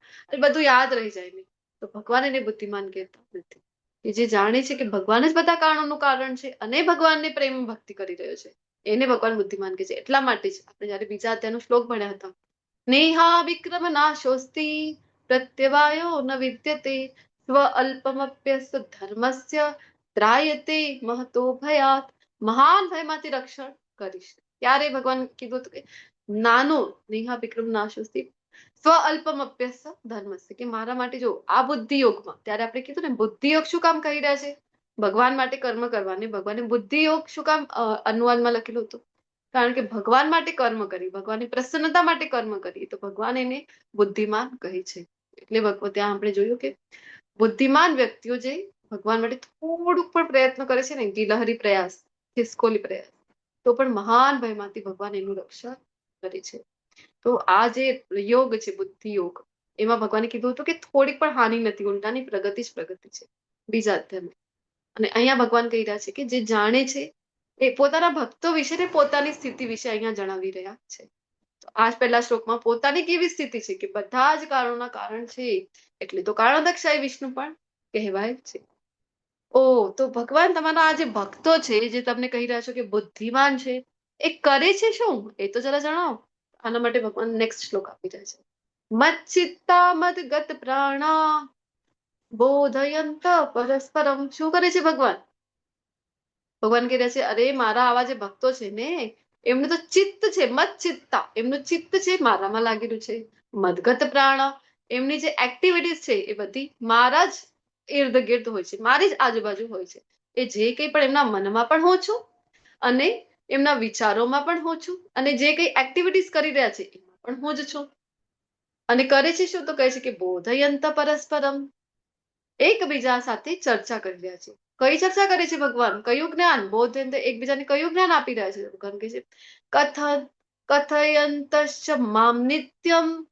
કહે છે કે મારા વિશેની ચર્ચા, કથન. કોનું કથન કરી રહ્યા છે ભગવાન? તો કહે છે કે મારું કથન. અરે મારી જ ચર્ચા, ભગવત ચર્ચા, કૃષ્ણ કથા એ જ કરી રહ્યા છે એકબીજા સાથે સતત. તો કહે છે કે ઓહો કરતા હશે ને, હા ભગવદ ગીતાના ક્લાસ ચાલે છે, કરતા હશે અડધો કલાક, 1 કલાક, ભાગવતમમાં 1 કલાક, આવી રીતે કરતા હશે. ભગવાન કહે છે નહીં નહીં નહીં નહીં, કથંતસ્ય મામ નિત્યમ, કે નિત્યમ, કે મારા વિશેની ચર્ચા તો એ સતત કર્યા કરે છે.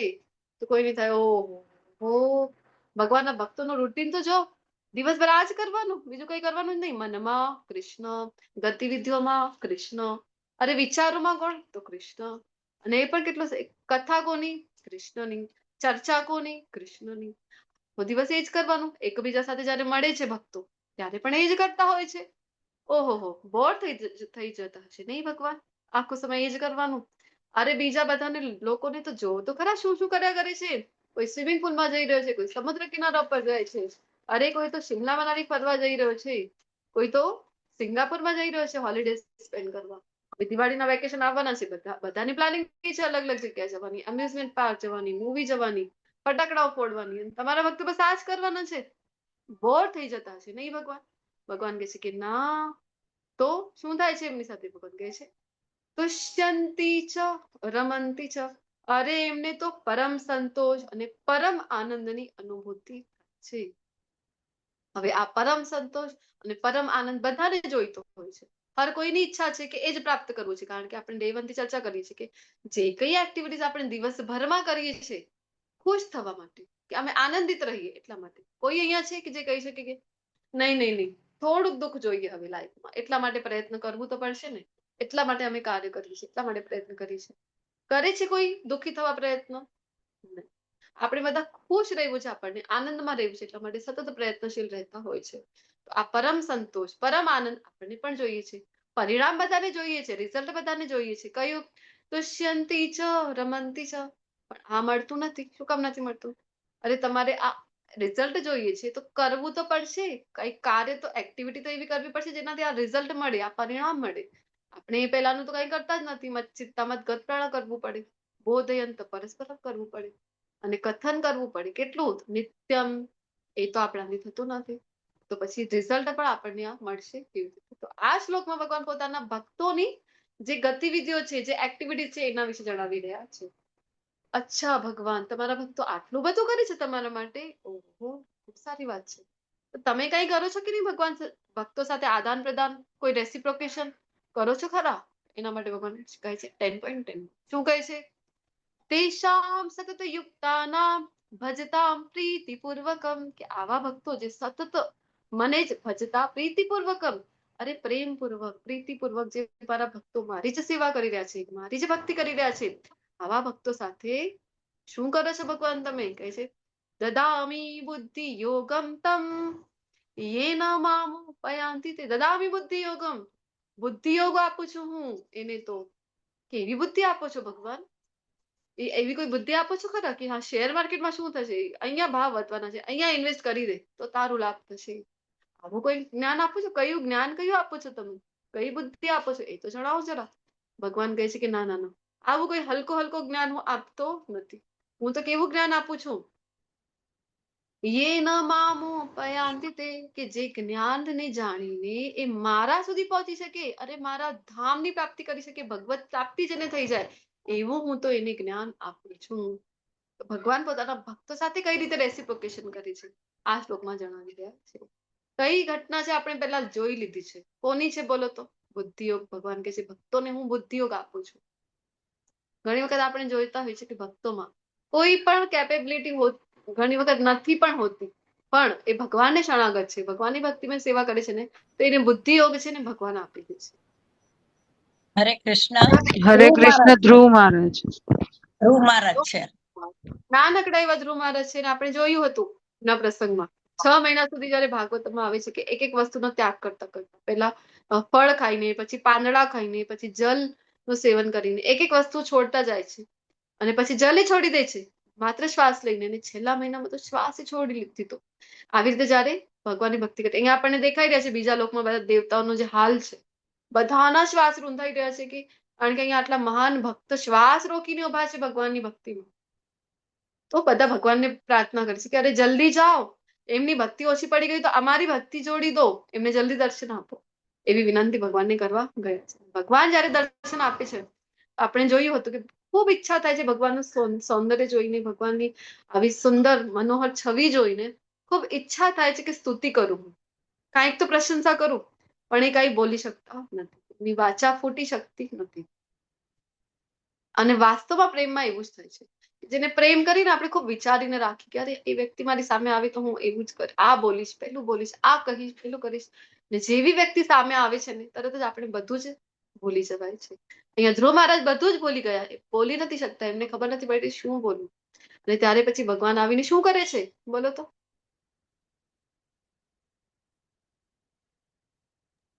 હરે કૃષ્ણ. હરે એને કૃષ્ણ. વિષ્ણુ ભગવાન છે એ પ્રગટ થાય છે ચતુર્ભુજ સ્વરૂપમાં, અને પછી એની ઉપર શંખ મૂકે છે એના માથા ઉપર, અને જ્ઞાન આપે છે, આધ્યાત્મિક જ્ઞાન આપે છે. હરે કૃષ્ણ. હરે કૃષ્ણ. ધન્યવાદ શશીજી. તો શંખ એમને જયારે અડાડે છે ધ્રુવ મહારાજને, તો તરત જ બધું જ જ્ઞાન એમની અંદર પ્રકટ થઈ ગયું છે. જે આપણે કરતા હોય ને ભક્તિ શાસ્ત્રી, ભક્તિ વૈભવ, ભક્તિ વેદાંત, બધું જ જ્ઞાન છે અહીંયા ધ્રુવ મહારાજની અંદર પ્રકટ થઈ ગયું. સરસ મજાની સ્તુતિ આપણને શ્રીમદ ભાગવતમાં જોવા મળે છે. તો પછી ભગવાન આગળના શ્લોકમાં કહે છે, હજી શું આપે છે? તો ભગવાન કહે છે તેષામેવાનુકંપાર્થમ અહમ જ્ઞાનજમ તમઃ નાશયામ્યાત્મ ભાવસ્તો જ્ઞાનદીપેન ભાસ્વતા, કે ભક્તો પર વિશેષ કૃપા કરવા માટે તેષામેવા અનુકંપાર્થ, એવા ભક્તો ઉપર અનુકંપા કરે છે ભગવાન, વિશેષ કૃપા કરે છે. તેમના હૃદયમાં નિવાસ કરનારો હું, બધાના હૃદયમાં જે ભગવાન રહે છે, જ્ઞાનરૂપી પ્રકાશમાન દીપક વડે અજ્ઞાનજન્ય અંધકારને દૂર કરું છું. જ્ઞાન દીપેન ભાસ્વતા, એવું તો દીપક પ્રગટાવું છું કે હવે અંધારાને ભગાવવા માટે કોઈ અલગથી એફર્ટ કરવું પડતું નથી. માત્ર તમે જઈને તમે કોઈ રૂમમાં છો, અંધારું છે, હવે દિવાળીનો સમય આવી રહ્યો છે તો ખૂબ અંધારો છે, ત્યાં જઈને માત્ર એક નાનકડું દીપક લઈ જાઓ તમે, આખા રૂમમાં પ્રકાશ પસરી જાય છે. તેમ આપણે બધા અજ્ઞાનતા રૂપી અંધકારમાં છીએ. તો ભગવાન શું કરે છે? આપણા હૃદયમાં છે ને ભગવાન, ત્યાં બેઠા બેઠા એક જ્ઞાનનું પ્રકાશ, જ્ઞાનનું દીપક છે એ પ્રગટાવે છે, અને તરત જ બધું જ પ્રકાશમાન થઈ જાય છે, અને આપણું અજ્ઞાન રૂપી અંધકાર જતું રહે છે. હવે અર્જુનજી કહી રહ્યા છે, આપ પણ પુરુષોત્તમ પરમેશ્વર, પરમધામ, પરમ પવિત્ર, પરમ સત્ય છો, આપ સનાતન દિવ્ય આદિ પુરુષ, અજન્મ તથા મહાનતમ છો. તો કોઈને થાય કે આટલી બધી સ્તુતિઓ કરી રહ્યા છે અર્જુનજી, હવે સ્તુતિઓ કરી રહ્યા છે આ બધું સાંભળીને. પરમ બ્રહ્મ પરમ ધામ પવિત્રમ પરમમ ભવાન. તો આપણને લાગે કે અર્જુનજી કરે છે ને આટલું બધું સ્તુતિ, મિત્ર છે, આ મિત્રોમાં ચાલ્યા કરે છે. શું ચાલ્યા કરે? થોડી ઘણી ચાપલુસી, કહેવાય કે બટરિંગ બાજી ચાલતી હોય છે મિત્રોમાં. તો અર્જુનજી કહે છે ના ના ના ના, હું એકલો આ નથી કહેતો.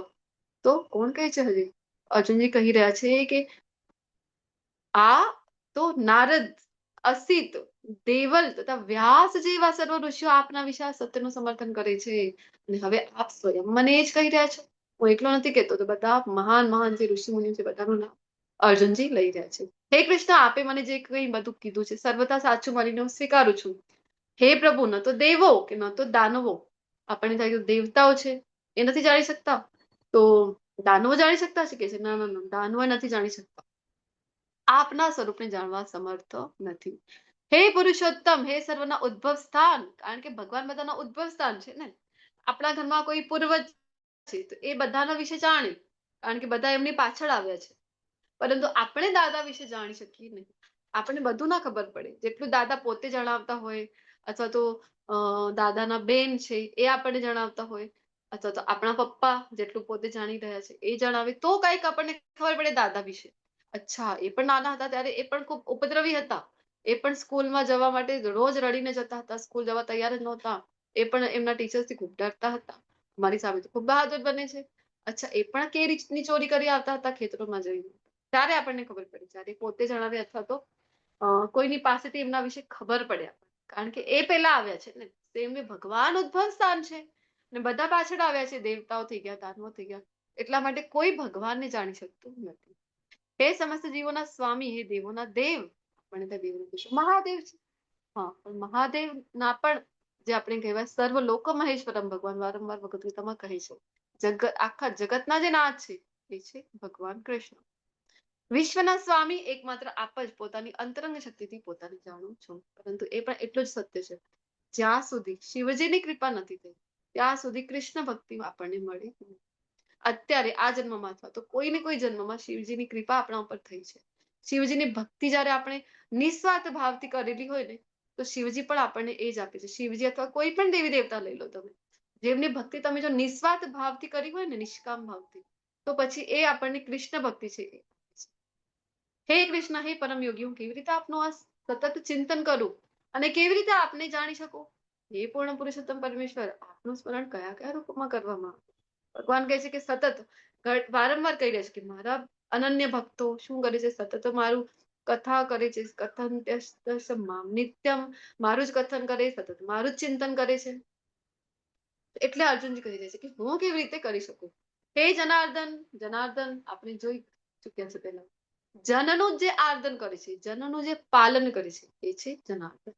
આપ કૃપા કરીને ફરીથી, એટલે પહેલા તો જણાવી જ દીધું છે, પરંતુ કે છે ફરીથી આપના યોગ સામર્થ્ય તથા ઐશ્વર્યનું વિસ્તારથી વર્ણન કરો. હું આપના વિશે શ્રવણ કરવામાં ક્યારેય તૃપ્ત થતો નથી. આ સ્ટેજ જે અર્જુનજીએ પ્રાપ્ત કરી છે, કારણ કે એ તો મહાન ભક્ત છે, એ ભગવાનના નિત્ય પાર્ષદ છે. ભગવાનના એ કહે છે કે ભગવાન વિશે હજી ને હજી સાંભળવા ઈચ્છા વ્યક્ત કરી રહે છે. કેમ કે જેમ હું આપના વિશે વધુ સાંભળું છું, તેમ આપના શબ્દરૂપી અમૃતનું વધુ ને વધુ આસ્વાદન કરવા છું. પ્રેમ ભક્તિ જ્યારે આપણને પણ પ્રાપ્ત થાય, કેવી રીતે સમજવાનું?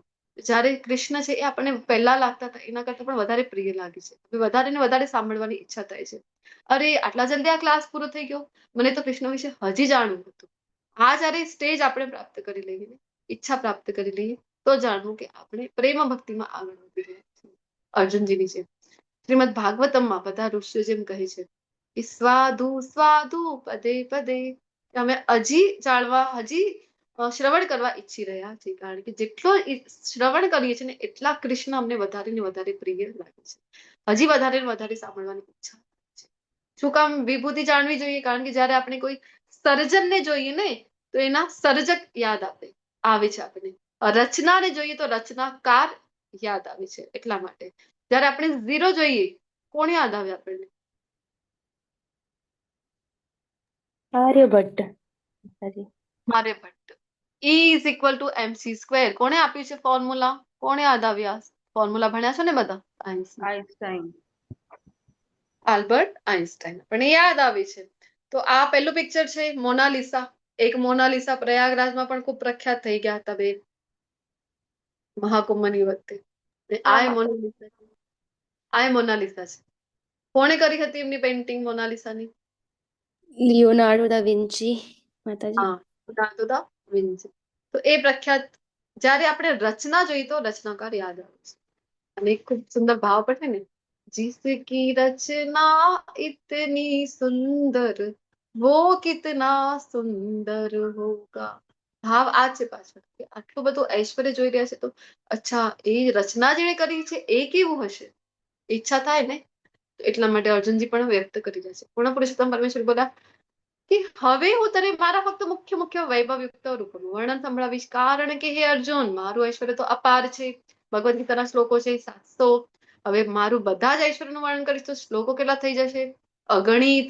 હવે 700 શ્લોકમાં જ આપણે તો પસીના છૂટી જાય, વાંચવામાં કંટાળો આવે, અરે ઊંઘ આવી જાય છે ખોલીએ ને. તો આટલું બધું હવે અગણિત શ્લોકો થઈ જાય થઈ જાય. 1 કલાકમાં જે આપણું સેશન થવું જોઈએ, અત્યાર સુધીમાં જો 5 વાગવા આવી ગયા છે ને હજી આપણે વિભૂતિ સુધી તો પહોંચ્યા નથી. હવે પ્રયત્ન કરીએ કે કેવી રીતે ફટાફટ લઈ લઈએ. તો પછી તો વિભૂતિઓ સાંભળ્યા કરીએ, વર્ષોના વર્ષો એ જ ક્લાસ ચાલ્યા કરે છે. કયું ક્લાસ, કયું ચેપ્ટર ભણો છો? અમે તો વિભૂતિઓ ભણી રહ્યા છીએ. કારણ કે ભગવાનની વિભૂતિ એટલી છે, ભગવાનની વિશેષ શક્તિઓ એટલી છે. પરંતુ જેમ ફોટામાં જોઈ રહ્યા છે, મુખ્ય મુખ્ય શક્તિઓનું વર્ણન કરવા જઈ રહ્યા છે. હે અર્જુન, જીવ માત્રના હૃદયમાં સ્થિત પરમાત્મા છું હું, અને હું જ સમસ્ત જીવોનો આદિ, મધ્ય તથા અંત છું. અહમ આત્મા ગુડાકેશ સર્વભૂતાશય સ્થિતો. અહીંયા ભગવાન કહી રહ્યા છે બધાના હૃદયમાં પરમાત્મા સ્વરૂપે ભગવાન જ વિરાજમાન છે. આદિત્યમાં હું વિષ્ણુ છું. કેટલા આદિત્ય છે બોલો તો? 8 માતાજી. નહીં, આદિત્ય કેટલા છે? વસુઓ 8, 12. 12. બાર આદિત્યમાંથી વામન અવતાર જે ભગવાન જયારે લીધું, તો વામન અવતાર તો એ રીતે કહે છે કે હું વિષ્ણુ છું, જ્યોતિઓમાં હું તેજસ્વી, સૂર્ય છું ને મરુતોમાં. આ બધી વિભૂતિઓ છે ને, એક એક વિભૂતિઓ ઉપર તો આમ જોવા જઈએ આપણે તો ઘણા સમય સુધીની ચર્ચાઓ જોવા મળે છે. લેવલ 2 માં આપણે લેતા હોય છે એક એક વિભૂતિ ઉપર ડિટેલ ચર્ચા. અહીંયા સમય મર્યાદા છે આપણી પાસે, આપણે માત્ર સ્પર્શ કરતા જઈશું એક એક વિભૂતિ.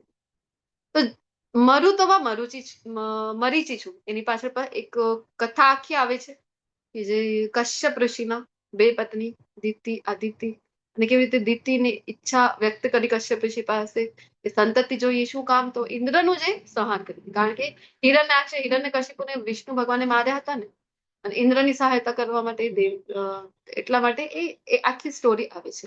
તો કેવી રીતે પછી બધા મરુતોનો જન્મ થાય છે દિતિ માતા પાસેથી, અને એમાં જે મુખ્ય છે તો એ કહે છે 49 મરુતો છે, એમાંથી મરીચી મુખ્ય.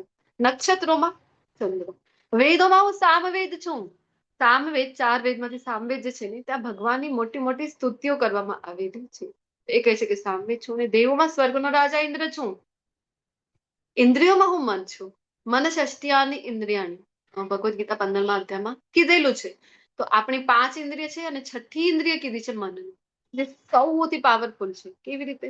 જો બાળકોનું ઉદાહરણ લઈએ, બાળકો ટીવી જોયા કરે છે ને, ટીવી મોબાઈલ જોયા કરે આપણા બાળકોને. આપણે અહીંયાથી મમ્મી છે ને ત્યાંથી બોલાવતી હોય છે, રોટલી આપો બોલાવતી હોય છે.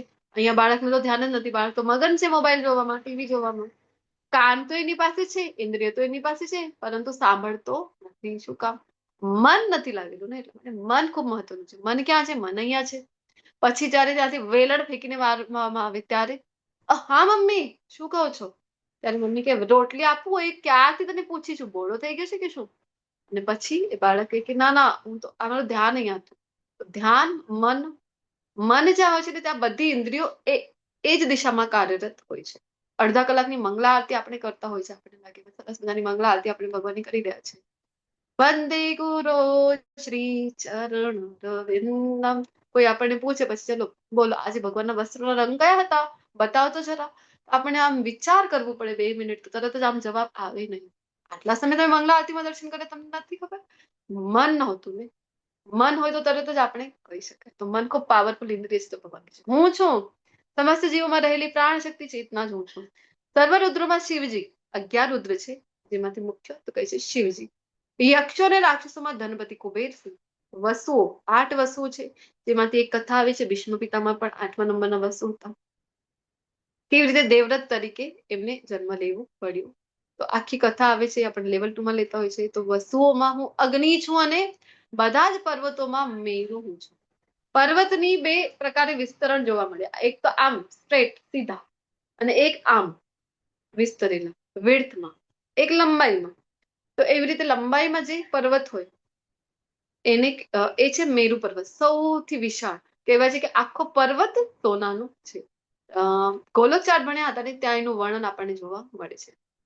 તો ગોલોક ચાર્ટ હશે તો તમે એમાં સર્ચ કરીને જોઈ શકો છો. હે અર્જુન, પુરોહિતોમાં હું બૃહસ્પતિ છું. બૃહસ્પતિ દેવતાઓના જે ગુરુ છે એ છે બૃહસ્પતિ. કોઈ આમ પણ હોશિયાર તો આપણે કહીએ અરે બૃહસ્પતિનો શિષ્ય છે કે શું, કારણ કે ખૂબ વિદ્વાન છે. સેનાનાયકોમાં કાર્તિકેય. દેવતાઓ અસુરો. જ્યારે યુદ્ધ થાય છે ત્યારે દેવતાઓ કોને બનાવે છે સેનાનાયક? તો શિવજીના જે પુત્ર છે એમને કહેવામાં આવે ચલો હવે અમારો જે સેનાનાયકની જે પદવી છે, સેનાપતિની જે પદવી છે, એ તમે કૃપા કરીને સંભાળી લો. કાર્તિકેય. અને જળાશયોમાં હું સમુદ્ર છું. ભગવાનની વિભૂતિ છે સમુદ્ર. તો ભક્તો જ્યારે સમુદ્રને જોઈ એમને કોણ યાદ આવે?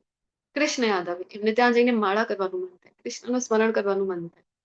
અને આમ જોવા જઈએ જનરલી બધાને તો શું યાદ આવે? સમુદ્ર કિનારો ઉપર જોતા હોય છે આપણે બધા, ગોવા શું કામ જતા હોય છે? ઇન્દ્રિય તૃપ્તિ. અને જે ભગવાનના ભક્તો છે એ જાણે છે કે સમુદ્ર કેવું વિશાળ છે, કેવું એનું કૃષ્ણ જેવો જ એનો રંગ છે, બ્લુ કલરનું છે. તો કૃષ્ણ એને યાદ આવે છે. મહર્ષિઓમાં હું ભૃગુ છું. ભૃગુ ઋષિની આખી કથા આવે છે ને કે ત્રિદેવમાં કોણ શ્રેષ્ઠ એ જોવા માટે જાય છે, ને ભગવાનને વક્ષ સ્થળ ઉપર જયારે પોતાના ચરણ મૂકી દે છે એ સમયની ઘટના. તો એ ભૃગુ છું. વાણીમાં દિવ્ય ઓમકાર છું. તો ઓમકાર, ઓમના સિવાય આપણે જોયું હતું વૈદિક મંત્ર કોઈ પણ પૂર્ણ થતો નથી. ઓમકાર છે સર્વ યજ્ઞમાં. યજ્ઞાનામ જપ યજ્ઞો સ્મી કહી રહ્યા છે અહીંયા, જેને હાઇલાઇટ કરેલું છે રેડ કલર. શું કામ? તો ભગવાન કહે છે કે યજ્ઞોમાં સર્વ યજ્ઞોમાં પવિત્ર નામોનો જપ છું. એટલે આ યુગ ધર્મ પણ છે. કલિયુગમાં આપણે છીએ તો યુગ પ્રમાણે બીમારી ના સમજો. બધી જ દવાઓ છે એ તાવ માટે કામ કરે છે કે નહીં, કે તાવને ટેમ્પરેચર તમારો કેવી રીતે રેડ્યુસ કરવો, કેવી રીતે નોર્મલ કરવો. પણ બીમારી કઈ છે તમને એ મુજબ ડોક્ટર આપણને પ્રિસ્ક્રાઇબ કરતા હોય છે કે આ મેડિસિન લેવી કે પહેલી મેડિસિન લેવી. સેમ વે બધા જ ભગવાનના જ નામ છે, બધા જ ભગવાનનો બધી જ ગતિવિધિઓ જે છે યજ્ઞ છે ભગવાન તરફ જ લઈ જાય છે. પરંતુ બીમારી કઈ છે, આપણને કલિયુગની બીમારી છે, તો એ બીમારીમાં યજ્ઞ નામ જપ યજ્ઞ. અહીંયાનો જે યુગ ધર્મ છે એ છે નામ જપ. તો એ કરવા માટે ભલામણ કરવામાં આવે છે. અને સર્વ સ્થાવરોમાં હું હિમાલય છું. એક જે કીધું ને કે આવા વિસ્તરણ પામેલા જે પર્વતો છે તો એમાં હિમાલય ભગવાન કે છે હું સર્વ વૃક્ષોમાં અશ્વત્થનું વૃક્ષ છું. અને હું જ દેવર્ષિઓમાં નારદ છું. દેવર્ષિ નારદ ભગવાનના મહાન ભક્ત છે. એ પણ ગંધર્વોમાં ચિત્રરથ છું અને સિદ્ધ પુરુષોમાં કપિલ મુનિ છું. કપિલ મુનિ કયા કપિલ મુનિ? જે માતા દેવહૂતિને સાંખ્ય યોગનું જ્ઞાન આપે છે. ભાગવતમાં જેમનું વર્ણન છે એ કપિલ મુનિ ભગવાન કે છે હું છું. અશ્વ મને ઉચ્ચશ્રવા જાણ, કારણ કે અમૃત મંથન માટે જે સમુદ્ર મંથન થયું હતું ને તે વખતે ઉત્પન્ન થયું હતું ઉચ્ચશ્રવા નામનું અશ્વ. ભગવાન એ કહી રહ્યા છે. ને ગજરાજોમાં કોણ? તો ઐરાવત. મનુષ્યમાં હું રાજા છું. સમુદ્ર મંથનની સમય ઐરાવત જયારે પ્રગટ થયો અને ઇન્દ્રપ્રાસ્થિતિ એક ભૂલ થઈ ગઈ હતી. ભગવાનને ગોવર્ધન જયારે ભગવાને ગોવર્ધનની પૂજા કરવા માટે કીધું ને ઇન્દ્રે જે અપરાધ કર્યું વ્રજવાસીઓ ઉપર સંવર્તક મેઘ થી વરસાદ એટલું કેવું તો પ્રલય જેવી વર્ષા જયારે વરસાવી 7 દિવસ 7 રાત્રિ પછી જયારે ખબર પડી કે મારાથી ભૂલ થઈ ગઈ, એ તો પૂર્ણ પુરુષોત્તમ પરમેશ્વર છે અને હવે ઇન્દ્ર તો ડરી ગયો. તો સૌથી પહેલા તો ગાયને આગળ કરી. કઈ ગાય? તો સુરભી ગાય. એટલે ભગવાન અહીંયા આગળ કહી રહ્યા છે કે હું શસ્ત્રોમાં વજ્ર અને ગાયોમાં સુરભી. તો ભગવાનની ગાયો ખૂબ પ્રિય છે. તે ગાયને આગળ કરી દીધી ઇન્દ્રે અને પછી પોતાની દૂધથી ભગવાનનું એક કહેવાય ને કે અભિષેક ગાય અને એ પણ સમુદ્ર મંથનથી પ્રકટ થયેલા છે સુરભી ગાય છે એ. અને જે ઐરાવત આપણે એના પહેલા ચર્ચા કરી રહ્યા હતા. પછી જલથી અભિષેક કરવા ઐરાવતને લઈ આવ્યા અને ઐરાવત પોતાની સૂંઢથી દિવ્ય જલ જે છે દિવ્ય જગત આધ્યાત્મિક જગતનું એનું જે જલ છે એની વર્ષાવ ભગવાનની ઉપર કરી છે. અને ત્યાં પછી વ્રજમાં આપણે જોઈ શકીએ કે ગોવિંદ કુંડ કરીને જે બની ગયું છે ત્યારે ઐરાવતે ભગવાનનું અભિષેક કર્યું. અને શસ્ત્રમાં વજ્ર જે ઇન્દ્ર પાસે હોય છે કઠોર ખૂબ હોય છે, કઠોરતા એની અંદર એ ખૂબ પાવરફુલ પણ છે. તો શસ્ત્રમાં વજ્ર પ્રજાપતિના કારણોમાં હું પ્રેમનો દેવ કામદેવ છું તથા સર્પોમાં હું વાસુકી છું. વાસુકી જેમને સમુદ્ર મંથનની સમય મથનીને એક રસ્સી હોય છે ને તો રસ્સીનો જે કાર્ય કર્યું હતું એ છે વાસુકી. અનેક ફેણવાળા નાગોમાં હું અનંત છું. ભગવાન અનંત શેષ જે છે અનંત ફેણવાળા કહેવાય છે કે એમના એક ફેણ ઉપર પૃથ્વીને ધારણ કરી લે છે. એ ભગવાન કે છે હું છું જળાશયોમાં વરુણદેવ. અને અનંત મુખથી એ ભગવાનની કથાઓનું વર્ણન પણ કરી રહ્યા છે. જે અનંત શેષ છે એ હરિ અનંત હરિ કથા અનંતા સાંભળી છે ને આપણે. હરિની કથા પણ અનંત છે ને એ પોતાના અનંત ફેણોથી હરિની કથા અનંત સમયથી કરી રહ્યા છે. અને તો પણ અત્યાર સુધીમાં એક પણ કથા રિપીટ થઈ નથી. વિચાર કરો હરિકથા કેટલી અનંત છે. જળાશયમાં હું વરુણદેવ છું. વરુણદેવની એક ઘટના અહીંયા આપેલી છે. નંદ બાબાને લઈ ગયા હતા ને પાર્ષદો. વરુણદેવ છું. દિવંગત પિતૃઓમાં આર્યમાં છું. આર્યમાં પિતૃલોક જે હોય છે એના સ્વામી છે આર્યમાં. અને બીજો એક હોય છે લોક યમલોક. યમલોકના સ્વામી કોણ છે બોલો તો? યમરાજા માતાજી. યમરાજ. યમલોક અને પિતૃલોક નજીકમાં છે. તો જે સમયે યમલોકમાં યમરાજજી હાજર નથી, કારણ કે થયું હતું ને મહાભારતમાં. કયા રૂપમાં આવ્યા હતા ભગવાનની લીલામાં યમરાજ?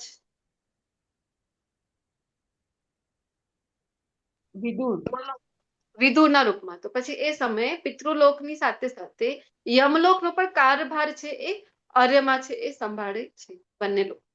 દૈત્ય અસુરોમાં હું ભક્તરાજ પ્રહલાદ છું. ભક્ત અસુર કુળમાં જન્મ છે એમનું તો પણ ભક્ત શિરોમણી તરીકે જે ઓળખવામાં આવે છે. જય પ્રહલાદ મહારાજ, પ્રહલાદ મહારાજ, પ્રહલાદ મહારાજ, જય ભક્ત પ્રહલાદ. દમન કરનારાઓમાં હું કાળ છું. તો કાળ રૂપમાં ભગવાન આવતીકાલના અધ્યાયમાં પણ કહેવાના. મૃત્યુ રૂપમાં એક વખત જરૂર આપણને દર્શન ભગવાનના થાય છે. કાળ રૂપમાં. પશુઓમાં હું સિંહ છું, ભગવાનની વિભૂતિ જે સિંહ જે છે એ. અને પક્ષીઓમાં હું ગરુડ છું, ગરુડજી છે. એમ કહેવાય છે કે ભગવાનને ક્યાં પણ જવું હોય તો એક જેટ પ્લેન ત્યાં સતત ચાર્ટર પ્લેન હાજર થઈ જાય. કયું? ગરુડજી. અને ગરુડજીના જે પંખો છે ને એમ કહેવાય છે કે સામવેદની સ્તુતિઓ એમાંથી સતત નીકળતી હોય છે. કારણ કે પણ ભગવાનના મહાન પવિત્ર કરનારામાં હું વાયુ છું. એટલે વાયુ શુદ્ધ કરે છે. એટલે જ આપણે પ્રાણાયામ કરતા હોય છે ને હિલિંગ માટે, ઠીક થવા માટે પ્રાણાયામ, જે શ્વાસ ઉચ્છ્વાસ, અમુક અનુલોમ વિલોમ, કપાલભાતિ, વાયુ શુદ્ધિકરણ કરે છે. શસ્ત્ર ધારણ કરનારામાં હું રામ છું. માછલીઓમાં મગર. મગરની પકડ એટલી હોય છે ને એકવાર પકડી લીધું તો પકડી લીધું, પછી છોડતું નથી. કરંટનું વાયર કેમ ના હોય, વીજળીનો વાયર તાર કેમ ના હોય, પણ ક્યારેય છોડતું નથી. એવી જ એક ઘટના પણ ભાગવતમને આપણે લેતા હોય છે વારંવાર. કઈ છે બોલો?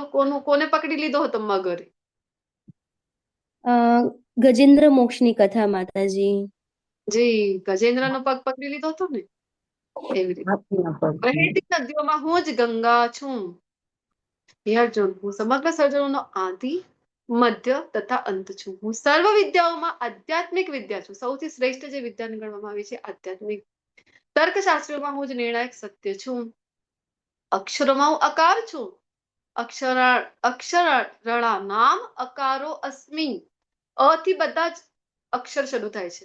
અને આપણે જોવા જઈએ જે પણ વ્યંજન શરૂ થાય છે એ કોઈ પણ અક્ષર આપણે બોલીએ તો એની પાછળ અ નો સાઉન્ડ આવે છે કે નહીં? ક ને લઈ લો તો ક બોલીએ તો અ સંભળાય છે. મ પણ બોલીએ તો અ નો સાઉન્ડ આવે છે. તો અકાર જે છે શરૂઆત જ અ થી થાય છે. તો ભગવાન અકાર જ હું છું. સમાસોમાં દ્વંદ્વ સમાસ. હવે જે લેંગ્વેજ જેની પાવરફુલ હશે, ટીચર હશે, એમને ખ્યાલ હશે.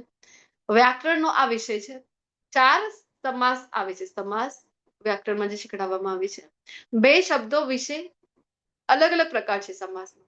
કોઈ જગ્યાએ કેવું છે કે પહેલા શબ્દનું મહત્વ, 2 શબ્દ જોડ કરીને જે યુઝ કરવામાં આવે એને સમાસ કહે છે. કોઈ જગ્યાએ હોય છે કે પહેલા શબ્દનું મહત્વ બીજા શબ્દ કરતા વધારે હોય. કોઈ જગ્યાએ હોય કે બીજા શબ્દનું મહત્વ પહેલા શબ્દ કરતા વધારે છે. પરંતુ આ જે દ્વંદ્વ સમાસ છે અહીંયા એવું હોય છે કે બંને શબ્દોનું ઇક્વલ ઇમ્પોર્ટન્સ છે. જેમ આપણે કહીએ રાધા કૃષ્ણ, સીતારામ, તો જેટલું મહત્વ રાધાજીનું છે એટલું જ કૃષ્ણનું છે. તો દ્વંદ્વ સમાસ કહેવાય છે. શાશ્વત કાળ પણ હું જ છું અને સ્રષ્ટાઓમાં બ્રહ્મા પણ હું જ છું. હું જ સર્વભક્ષી મૃત્યુ અને હવે પછી ભાવિમાં જે કંઈ થનાર છે એ બધાને ઉત્પન્ન કરનારો હું છું. સ્ત્રીઓમાં હું કીર્તિ, લક્ષ્મી, વાણી, સ્મૃતિ, બુદ્ધિ, ધૃતિ તથા ક્ષમા છું. સ્ત્રીઓમાં આ બધા ગુણો હોય છે.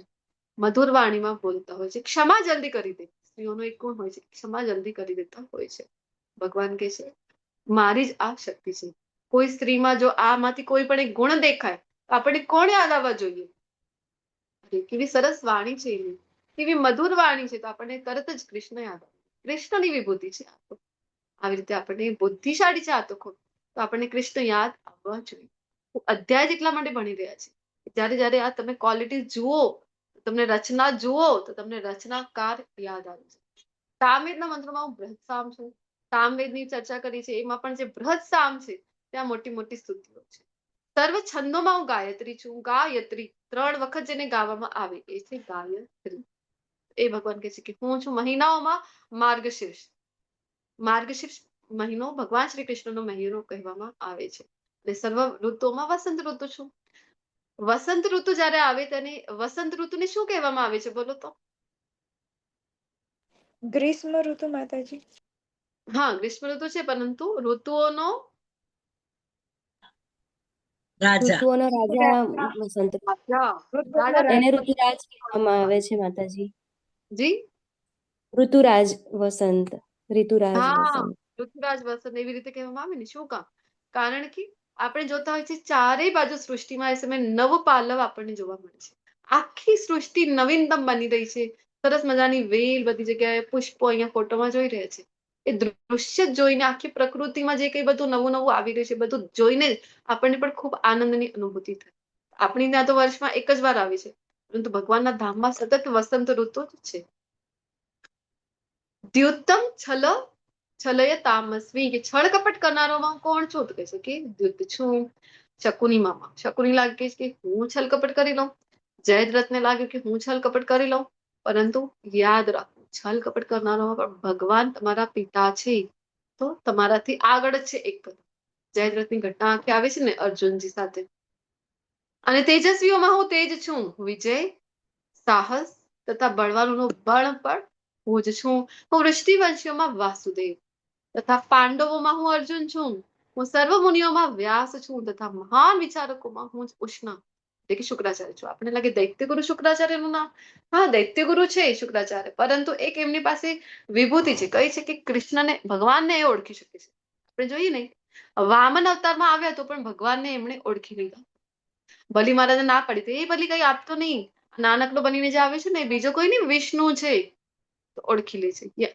અરાજકતાનું દમન કરનારામાં હું સર્વ સાધનોમાં હું દંડ છું, અને વિજયની ઈચ્છા ધરાવનારામાં હું નૈતિકતા છું.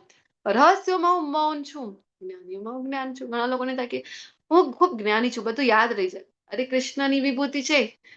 ઘણા લોકોને થાય કે હું ખૂબ રહસ્ય રાખી શકું, કોઈને કહેતો નથી, અહીંયાની વાત ત્યાં નથી કરતો. આ રહસ્ય રાખી શકો છો? કોની શક્તિ છે તમારી પાસે? કૃષ્ણની શક્તિ છે. વળી હે અર્જુન, હું સર્વ અસ્તિત્વનો જનક બીજ છું, અને સ્થાવર કે જંગમ જે કંઈ પણ છે એવો કોઈ જીવ નથી કે જે મારા વિના અસ્તિત્વ ધરાવી શકે. ઈશ્વર જે કંઈ આવી રહ્યો છે બધો કૃષ્ણથી જ આવી રહ્યો છે. હે વીર પરંતપ, મારી તેવી વિભૂતિઓનો તો કોઈ અંત નથી. મેં તને જે કંઈ કહ્યું છે એ તો મારી અનંત વિભૂતિઓને એક સંકેત માત્ર, એક સ્પાર્ક છે, એક સ્ફુલ્લિંગ છે.